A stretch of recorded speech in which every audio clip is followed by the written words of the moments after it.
Ma'am. Tumayo ang lahat para sa panalangin. Sa ngalan ng Ama, ng Anak, ng Diyos Espiritu Santo. Amen. Ama namin, sumasalangit ka, sambahin ang ngalan mo, mapasa amin ang kaharian mo, sundin ang loob mo dito sa lupa para lang sa langit. Bigyan mo po kami ngayon ng aming kakanin sa araw-araw at patawarin mo po kami sa aming mga sala para ng pagpapatawad namin sa mga nakakasala sa amin. At huwag mo po kaming ipahintulot sa tukso at iadya mo po kami sa lahat na masama. Amen. Sa ngalan ng Ama, ng Anak, ng Diyos Espiritu Santo. Amen.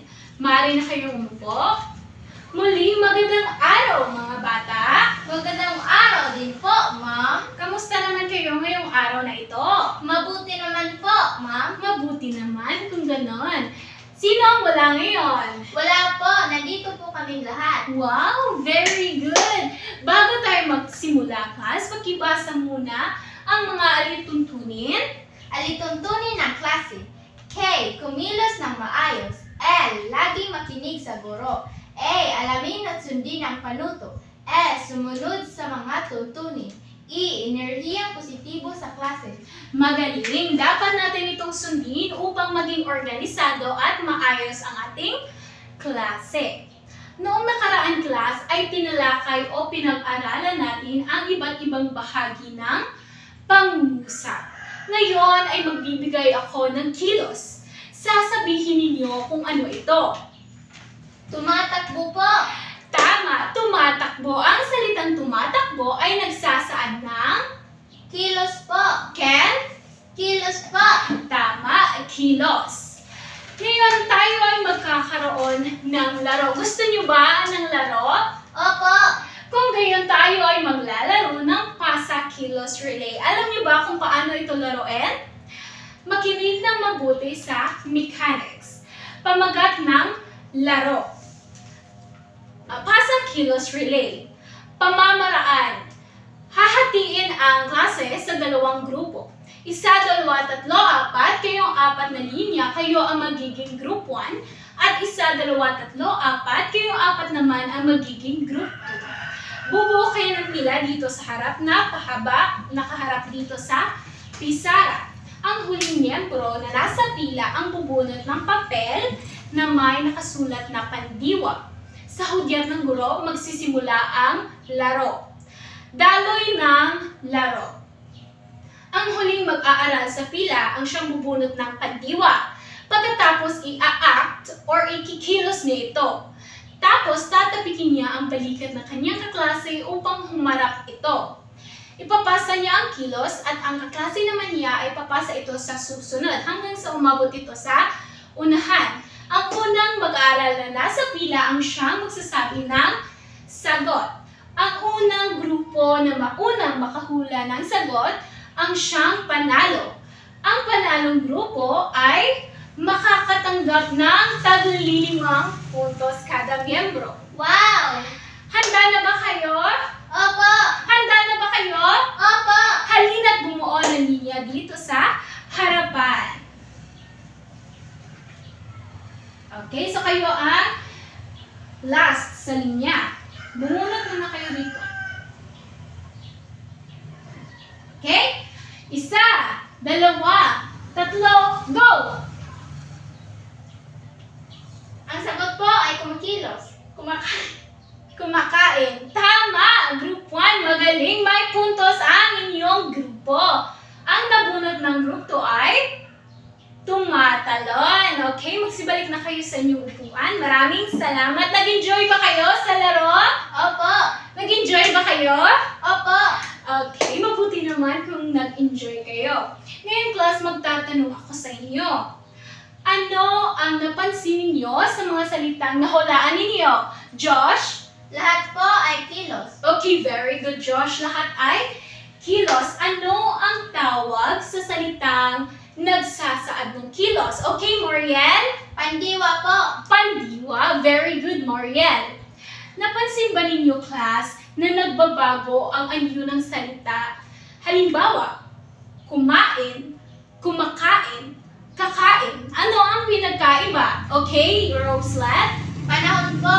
Panahon, very good. Mas tamang tawag dito ay as ng pandiwa. Ang aralin natin ngayong umaga, class, ay tungkol sa pakibasa lahat. Pandiwa at mga aspekto. Maraming salamat. Narito ang ating mga layunin. Pakibasa. Una, Pagkatapos ng aralin, pagkatapos ng aralin, ang mga mag-aaral ay naasahang una, matutukoy ang pandiwa at ang tatlong aspekto nito. Pangalawa, maipapaliwanag ang pagkakaiba ng perpektibo, imperpektibo at kontemplatibo. Pangatlo, makabubuo ng pangungusap gamit ang iba't ibang aspekto ng pandiwa. okay, maraming salamat. Ano nga ba ang pandiwa? Salita Ang pandiwa ay salitang nagsasaad ng kilos. Sa Ingles, ito'y tinatawag na okay, Moriel? verb. Very good verb. Halimbawa, kanina, ang action sa mato, tumatakbo. Ito'y nagsasaad ng kilos. Gayon din ang lumalangoy, kumakanta, at naglalaro. Ngayon, dumako naman tayo sa tatlong aspekto ng pandiwa. Pakibasa lahat. Perpektibo, imperpektibo, at kontemplatibo. Okay, maraming salamat. Ang perpektibo ay ang tawag kung tapos na ang kilos. Halimbawa, kumain, sumayaw, at tumalon. Ang imperpektibo naman ang tawag sa kilos kung ginagawa pa. Halimbawa, kumakain, sumasayaw, at tumatalon. Ang kontemplatibo naman ang tawag kung gagawin pa lamang ang kilos. Halimbawa, kakain, sasayaw, tatalon. Ngayon tingnan natin dito, class, ang talahanayan upang mas maintindihan ninyo. Meron tayo ditong 4 na kolom. Sa unang kolom ay mga salitang ugat at sa pangalawa, pangatlo, pang-4 na kolom ang mga aspekto ng pandiwa. Unang salitang ugat ay pakibasa. Guhit. Okay, sa perpektibo, ito ay magiging lalagyan ng gitlaping So, G plus gitlaping plus uhit, ito ay magiging pakibasa. Gumuhit. Sa imperpektibo naman, ginagawa pa, ito ay magiging G plus isisingit rin natin ang gitlaping at uulitin muli natin ang unang pantig ng salita, go. So, G plus plus U plus go plus hit ay magiging gumuguhit. Dito naman sa kontemplatibo, uulitin lang natin ang unang pantig ng salitang ugat, go. Go plus hit ay magiging guguhit. Sa pangalawa, ang salitang ugat ay tugtog. Sa perpektibo, tapos na ang kilos, lalagyan natin ng gitlaping Ito ay magiging T plus plus ugtog. Ito ay magiging pakibasa. Tumugtog. Okay, naintindihan niyo ba? Opo. Sa imperpektibo, ginagawa pa ang kilos. T plus, lalagyan rin pa rin natin ng gitlaping Tapos, uulitin natin ang unang pantig ng salitang ugat. T plus plus to plus ugtog ay magiging pakibasa. Tumutugtog. Magaling. Sa kontemplatibo naman na ginagawa pa ang kilos, uulitin natin ang unang pantig ng salitang ugat na to. So, ito ay magiging two. So, two plus tugtog, ito ay magiging tutugtog. Sa huling salitang ugat, ano ang huling salitang ugat na nasa talahanayan? Pakibasa? Lathala. Lathala. So, sa perpektibo, hindi naman pwedeng sabihin natin na lumathala, hindi ba? So, dito papasok ang nag at mag. So, nag plus lathala, ito ay magiging naglathala. So, tapos na ang kilos. Sa imperpektibo, ginagawa pa, lalagyan muli natin ng nag at uulitin natin ang unang pantig ng salitang ugat na la. So, nag plus la plus lathala, ito ay magiging naglalathala. Okay. Sa kontemplatibo naman, gagawin pa ang kilos.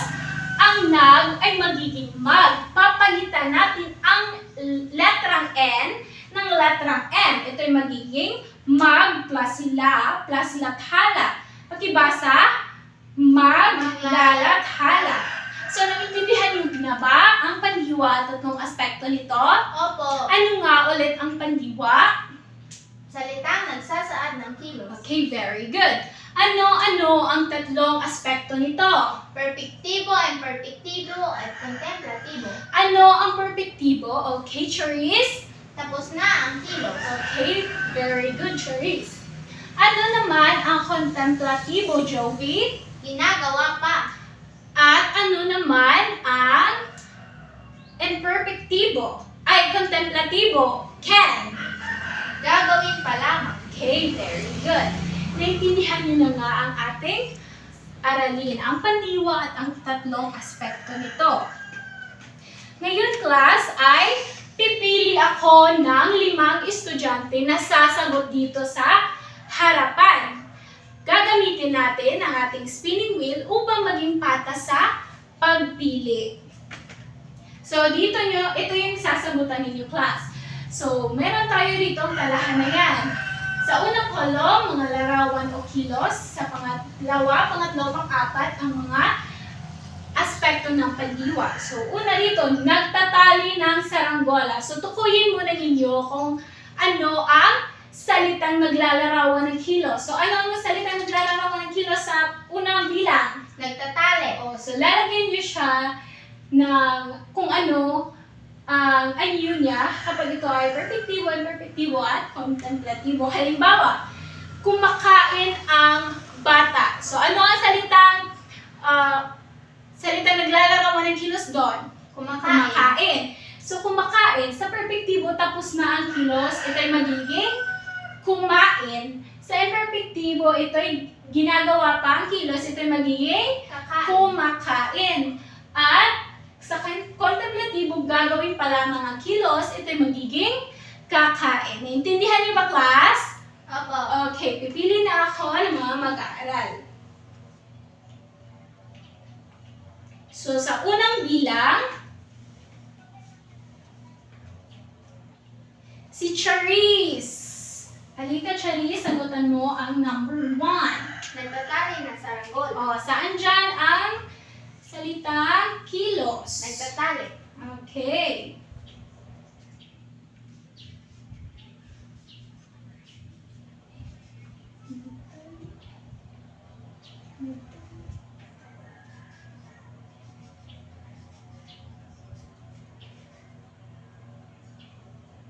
Ginagawa pa.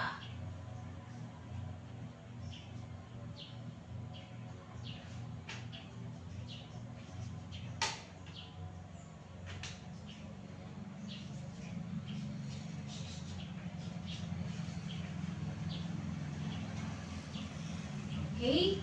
Maraming salamat, Charisse. Sa pangalawang bilang, si Mariel. Basahin muna. Sumasakay sa bisikleta. O, alin dyan ang salitang kilos? Sumasakay.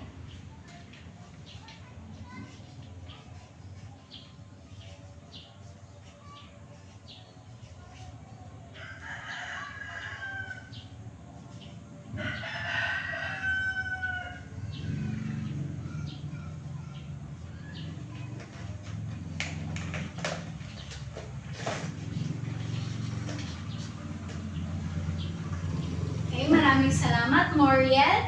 Sa pangatlong bilang, si Cyril. Asa ba si Cyril? Okay, Cyril. Number 3. Nagbabasa sa ilalim ng puno.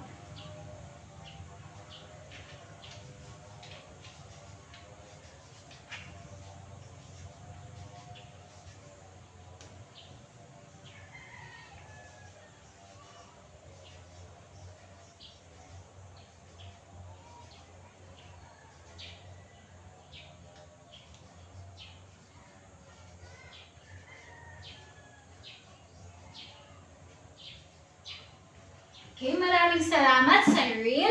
Sa pang-apat, si Charisse. Okay, tapos na si Charis kanina. So, magpili ta o lain. Carlo. Tumutugtog ng gitara.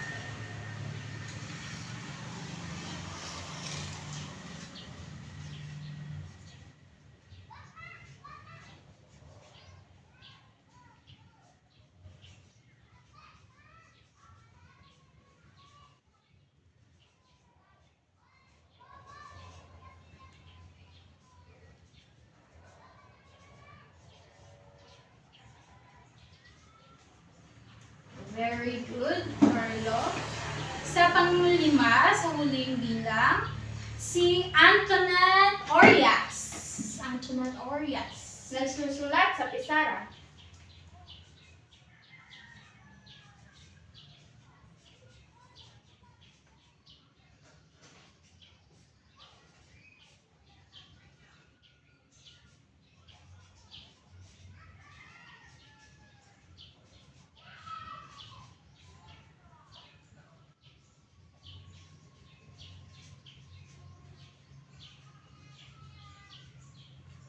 Okay, maraming salamat, Antoinette. Ngayon, tingnan natin kung tama ba ang inyong mga sinagot. So, dito, una, nagtatali ng saranggola. So, ano ang salitang kilos dito? Ang nagtatali. Ito. Sa perpektibo, tapos na ang kilos. Natali. Tama ba? Opo. Ito ay lalagyan natin ng letrang G. Nagtali. Tapos na ang kilos. Ito sa ginagawa pa sa imperfectibo, ito'y nagtatali.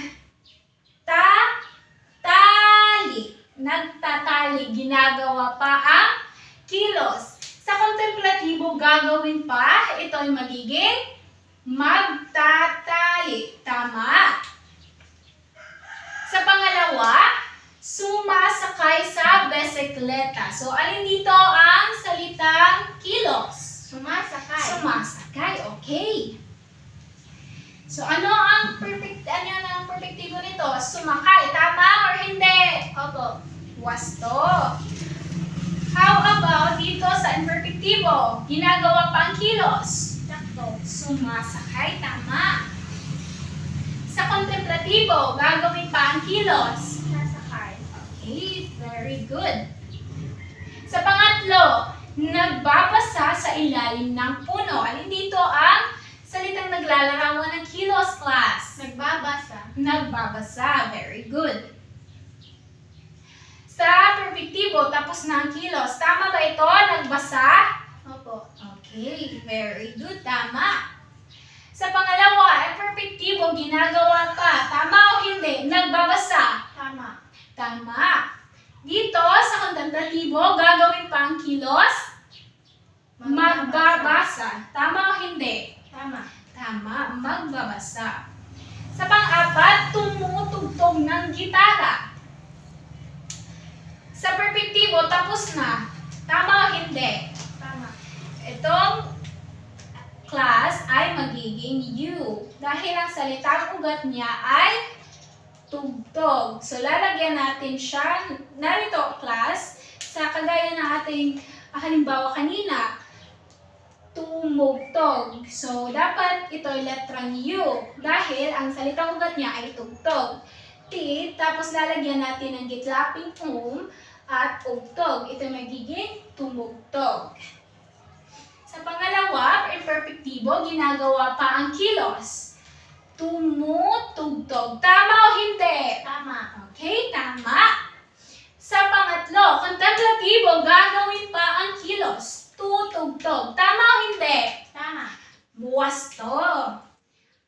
Sa panghuli, nagsusulat sa pisara. Alin dito ang salitang naglalarawan ng kilos? Nagsusulat. Nagsusulat. Very good. Sa perpektibo, nagsusulat. Tapos na ang kilos. Tama ba ito? Hindi. Tama.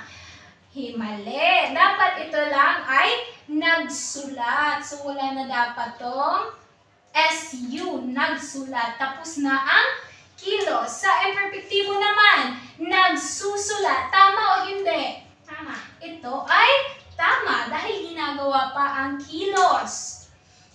Dito naman sa kontemplatibo, tama o hindi? Magsusulat. Tama. Tama dahil gagawin pa lamang.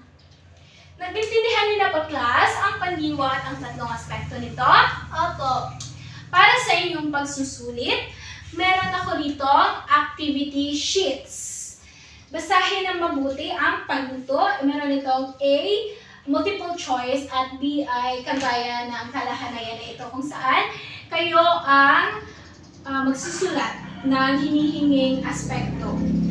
Ipasa ninyo ito pagkatapos ng 5 minuto. So, bibigyan ko kayo ng 5 minuto pang sagutan ito. Isulitin ninyo kapag kayo ay tapos na.